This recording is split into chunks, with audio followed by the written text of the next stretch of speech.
Okay, dissenting opinion. No? So, yung dissenting opinion is nagdi-disagree ka. Ayaw mo doon sa desisyon. You provide an alternative. Okay, you provide an alternative. Sinasabi mo yung dahilan bakit hindi. Yeah. Yun, dissenting opinion. Hindi ka nag-agree doon sa desisyon ng mga kasakapwa mo hukom. Pero, nagpo-provide ka ng alternative o legal alternative. Yun yung dissenting opinion. Dissent, ibig sabihin ayaw mo, nagdi-disagree ka. Pag sinabi mo naman concurring opinion, yun yung nag-a-agree ka. Sige, okay yan, pero nagpo-provide ka ng additional reasons bakit. So bakit na i-vlog ko itong dissenting at saka concurring opinion?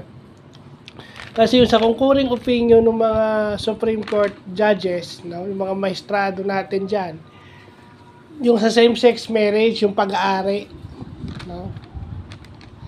Yung pag-aari is pwede na ata silang,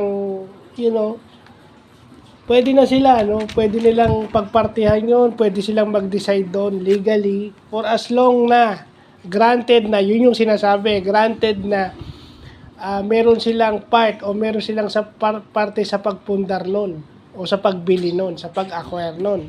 Okay?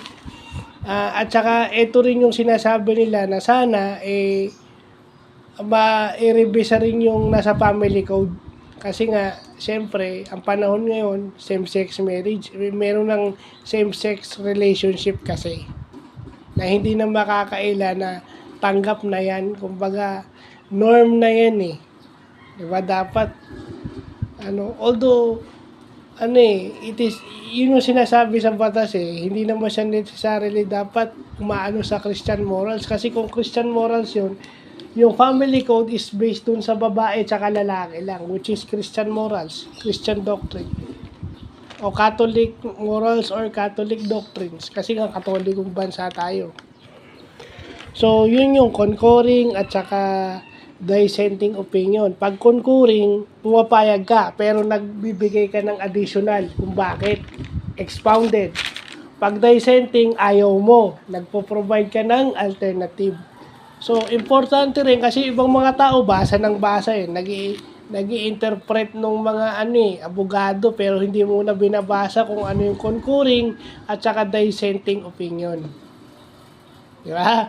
So, Mr. Rogelio Masmela Jr., ikaw ang dahilan bakit ako nagbabasa ng law.